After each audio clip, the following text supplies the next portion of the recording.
राहुल और सुरभि दोनों एक ही कॉलेज में और एक ही क्लास में पढ़ते हैं। राहुल जैसे ही सुरभि को पहली बार देखता है तो उसे देखते ही प्यार हो जाता है, जैसे लव एंड फर्स्ट साइट। और फिर वह दोनों लोग शादी कर लेते हैं। सुरभि की माँ राहुल से कहती है, राहुल बेटा, मैंने अपनी सुरभि को बहुत ही नाजों से पाला है और अपने जिगर का टुकड़ा मैं अब आपको सौंप रही हूँ। आप इसका हमेशा ख्याल रखना और इसकी आंखों में कभी आंसू मत आने देना। मम्मी जी, मैं सुरभि का पूरा ख्याल रखूंगा और अपनी जरूरत से पहले इसकी जरूरत का ख्याल रखूंगा। चलो सुरभि, अब अपने घर चलते हैं। और अब सुरभि अपने पति के साथ डोली में बैठकर ससुराल पहुंच जाती है। और वहां उसकी सासू माँ को वह पसंद तो है नहीं, लेकिन फिर भी वह अपने बेटे की खुशी के लिए अपने शानदार घर में एक बड़ी सी पार्टी ऑर्गेनाइज करती हैं। पार्टी में सुरभि के ससुराल वालों के सभी रिश्तेदार शामिल होते हैं। अरे देखा तुमने, शीला की बहू तो बहुत सुंदर है। हाँ हाँ, बहू तो बहुत सुंदर है, लेकिन शीला को वो बिल्कुल भी पसंद नहीं है। भगवान जाने कैसे कैसे टाइम गुजारेगी बेचारी। और इसी तरह बातें करते हुए शीला के घर आए हुए रिश्तेदार अपने खाने का मजा लेते हैं। और इधर सुरभि अपने ससुराल पहुंच जाती है। उसकी भी आंखों में वही सपने होते हैं जो हर एक लड़की शादी से पहले अपनी आंखों में सजाए होती है। बहू, ओ बहू, अरे कहाँ मर गई? सुबह के 10 बजे हैं और तुमसे भी नाश्ता तैयार नहीं हुआ। मुझे तो बहुत ज़ोरों की भूख लग रही है भाई। मुझे तो सुबह खाने की आदत है और तुमने अभी नाश्ता तक नहीं बनाया है। मायके में भी इसी तरह काम करती थी? तुम्हारी माँ ने कुछ सिखाया नहीं है तुम्हें कैसे ससुराल में किस तरह काम किया जाता है? और बेचारी सुरभि चुपचाप सारी बातें सुनती रहती है और फिर अपनी माँ से फ़ोन पर बात करने लगती है और कहती है, माँ, मैं सारा काम टाइम पर करती हूँ, फिर भी ना जाने क्यों मेरी सास मुझे सुनाती रहती है। अब आप ही बताओ कि मैं क्या करूँ। अरे सुरभि बेटा, तू इन बातों पर ध्यान मत दे और बस अच्छी बहू की तरह अपने घर के काम काज करती रह और देखना, एक ना एक दिन तुम्हारी सास तुम्हें जरूर समझेंगी। फिर सुबह होती है, सुरभि किचन में जाती है और चाय बनाने लगती है। तभी सासू माँ आ जाती है। अरे सुरभि बहू, चाय बनी या नहीं बनी अभी? बन गई माँ जी, बस मैं लेकर ही आ रही थी बाहर। चाय तो बनाती होगी ना मैके में, या वो भी मुझे सिखानी पड़ेगी? जी माँ जी, बस मैं बाहर लेकर आ ही रही थी और इतने ही आप अंदर आ गई। चाय में चीनी तो इतनी डालती हो जैसे मुझे शुगर करके मार ही दोगी एक दिन। ला चल, अब डाल कर दे चाय ग्लास में। जी माँ जी, तब तक आप चाय पी लीजिए और मुझे बता दीजिए कि आज खाने में क्या बनेगा, मैं वही बना दूंगी। और इतना कहने के बाद सुरभि वॉशरूम की तरफ दौड़ती है। अरे कहाँ चली? चाय तो डाल कर दे जाती मुझे। सुरभि जैसे ही वॉशरूम में जाती है तो उसे उल्टियाँ हो जाती हैं और वह उल्टियाँ करके बाहर आती है। कहाँ चली गई थी महारानी इतनी जल्दी में? चाय भी नहीं डाल के दी? ऐसा कुछ नहीं माँ जी, बस थोड़ा तबीयत खराब है, उल्टियाँ हो रही हैं। कुछ नहीं हुआ है, बस थोड़ी बदहजमी हो गई होगी। बदहजमी? लेकिन माँ जी, मैंने तो ऐसा कुछ खाया भी नहीं है। और ये कहकर सुरभि अपने रूम में अपनी माँ से बात करने लग जाती है। मम्मा, मेरी तबीयत बहुत ख़राब है, उल्टियाँ लग रही हैं। पता कहीं ऐसा तो नहीं है कि तुझे प्रेगनेंसी हो गई हो? और 1-2 दिन देख ले, और वरना फिर डॉक्टर को दिखा लेना। ठीक है माँ, मैं देखती हूँ और 2-1 दिन। और फिर सुरभि की तबीयत खराब हो जाती है। उसे अचानक से चक्कर आने लगता है और कमजोरी महसूस होती है। अरे क्या हुआ महारानी? इतना खाया ना बनाया है, उसे कौन खाएगा? जब खाना नहीं था तो बनाया ही क्यों था? माँ जी, अभी मेरी तबीयत थोड़ा ख़राब है, जैसे ही ठीक होती है मैं खा लूँगी। चल एक काम कर, थोड़ा उठ के चाय बना दे मेरे लिए। और यह कहकर वह उसके रूम से बाहर चली जाती है। अरे महारानी, जब सुबह का इतना खाना पड़ा है तो अब ये कुकर में क्या बना रही है तू? कुछ नहीं माँ जी, तबीयत थोड़ा ख़राब है तो इसलिए मूंग के दाल की खिचड़ी बना रही हूँ, कुछ हल्का खाने का मन कर रहा है। चल ठीक है, अब हमारे लिए खाना मत बनाना, हम तो वह सुबह के आलू छोले ही खा लेंगे। बिना मतलब पैसे ख़राब करती रहती है। हे राम, ये कहाँ फंस गई मैं? कितनी कंजूस है सास मेरी, इतना कंजूस तो मैंने कोई भी नहीं देखा। अगले दिन सुबह होती है और सुरभि को फिर से उल्टियाँ होने लगती हैं।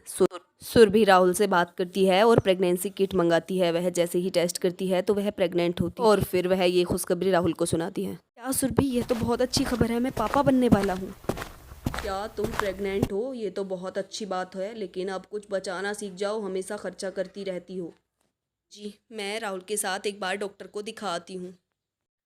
अरे इसका क्यों टाइम ख़राब करती हो तुम? चलो मैं चलूँगी तुम्हारे साथ डॉक्टर के पास। फिर राहुल ऑफिस के लिए निकल जाता है और वो दोनों लोग डॉक्टर के पास चले जाते हैं।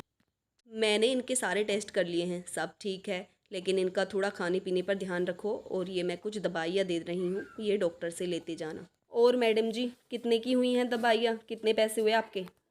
ज़्यादा नहीं, बस 1500 रुपये हुए हैं। 1500 रुपये आपने दिया ही क्या है, और दवाइयाँ बाहर डॉक्टर से भी लेनी है। अरे माँ जी चलो बस करो, अब घर जाकर सुना लेना। कितनी महंगी दवाइयाँ आई हैं तुम्हारी, सारे पैसे तो मैंने यहाँ खर्च कर दिए हैं, अब ऑटो वाले को देने के लिए पैसे नहीं है मेरे पास, चलो पैदल ही चलते हैं। अरे राम, कितनी कंजूस सास मिली है मुझे। सुरभि घर आकर खाना बनाने लगती है और अपनी सासू माँ को चाय बना कर देती है। अगले दिन सुबह होती है और सुरभि की सासू माँ आवाज लगाती हैं, बहू ओ बहू, कहाँ मर गई? कुछ नहीं माँ जी, बाहर सेब बेचने वाला आया है, वहीं पर खड़ी हूँ। अरे सेब वाले भैया, कैसे दिए हैं ये सेब? ज़्यादा नहीं है माँ जी, सिर्फ 50 रुपये किलो हैं। मीठे और ताज़े हैं, बताओ कितने तोल दूँ? इतने महंगे, चल ये ले 10 रुपये और सेब दे दे। माँ जी आप कैसी बातें करते हो, सिर्फ एक सेब? नहीं तो क्या, बता, तेरा पूरा ठेला खरीद लूँ? सुरभि की सासू माँ ठेले वाले को पैसे देती हैं और सेब खरीद लेती हैं। ला भैया डाल दे, एक ही सेब काफ़ी है। यह देखकर सुरभि को गुस्सा आता है और वह घर के अंदर चली जाती है और घर जाकर अपनी माँ से बातें करने लगती है। मम्मा, इतना भी कंजूस होता है क्या कोई? मैं सेब ले रही थी तो मेरी सास ने मुझे सेब भी नहीं लेने दिए। सुरभि बेटा तू गुस्सा मत कर, राहुल से बोल देना, वो लेते आएंगे सेब। और फिर अगले दिन सुरभि के ससुर जी मार्केट से कुछ सामान लाते हैं और कहते हैं, ये लो राहुल की माँ, मैं कुछ सामान लाया हूँ सुरभि के लिए, उसे बनाकर खिला देना, ऐसी हालत में खाएगी तो अच्छा रहेगा। क्या जी, आप भी इतना सब कुछ लाने की क्या ज़रूरत थी, इतना खर्चा करते हो बिना वजह ही। और फिर सुरभि की सासू माँ सामान लेकर किचन में चली जाती हैं और बोलती हैं, कितना महंगा सामान है, छुपा देती हूँ कहीं, काजू बादाम इतना महंगा कौन खिलाए इसे। सुरभि को प्रेगनेंसी के बारे में ज़्यादा कुछ तो पता नहीं होता है और फ़ोन पे भी उसकी अपनी माँ से इतनी ज़्यादा बात नहीं होती है। मम्मी जी, मेरे पैरों पर सूजन आ गई है और बढ़ती जा रही है, क्या एक बार डॉक्टर को दिखाएं हम? अरे क्या करेगी डॉक्टर के पास, वो बिना वजह की फीस ले लेते हैं और प्रेगनेंसी में तो ऐसा होता ही रहता है, सब ठीक हो जाएगा।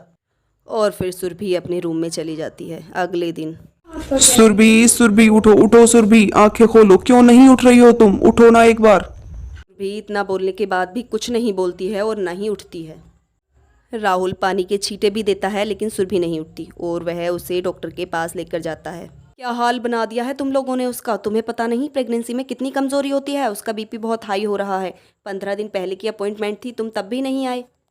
हाँ, ये क्या कह रही हैं डॉक्टर, तुम सुरभि को लेकर डॉक्टर के पास क्यों नहीं आई थी? अब सासू माँ की हालत बहुत ख़राब हो जाती है। नहीं कमला, इतनी लापरवाही भी ठीक नहीं है, इतनी कंजूसी किस काम की? वह बेचारी लड़की अपना घर छोड़कर हमारे घर आई है तो हमें उसका ख्याल रखना चाहिए ना। वह लड़की तुम्हें अपनी माँ मानती है तो तुम्हें भी उसे अपनी बेटी मानना चाहिए ना।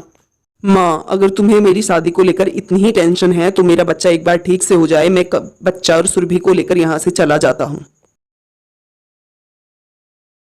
नहीं नहीं बेटा, तू ऐसी कैसी बातें कर रहा है, माफ़ कर दे मुझे, मुझे पता नहीं था कि इसका अंजाम क्या होगा। और राहुल के पिताजी, आप भी मुझे माफ़ कर दीजिए, मैं अब से इतना लालच नहीं करूँगी और बहू को अपनी बेटी के जैसा ही मानूंगी, आप लोग मुझे माफ़ कर दीजिए। तभी डॉक्टर आती है और बताती है कि सुरभि को एक बहुत ही प्यारा बेटा हुआ है। सभी लोग सुरभि के पास जाते हैं। कुछ दिन बीतने के बाद राहुल एक दिन सुरभि से कहता है, सुरभि चलो हम यहाँ से कहीं दूर चलते हैं। नहीं नहीं जी, आप ये कैसी बातें कर रहे हो, मैं माँ जी को छोड़कर कहीं नहीं जाऊंगी। और फिर कमला यह सारी बातें सुन लेती है और सुरभि और राहुल से माफ़ी मांगती है। मुझे माफ़ कर दो बेटा, मैं अब से गलती नहीं करूँगी। नहीं नहीं माँ जी, आप माफ़ी क्यों मांग रही हैं, आप तो मेरी माँ हैं और माँ माफ़ी नहीं मांगती हैं। और फिर वह सब लोग खुशी खुशी रहने लगते हैं और उनका परिवार एक हो जाता है।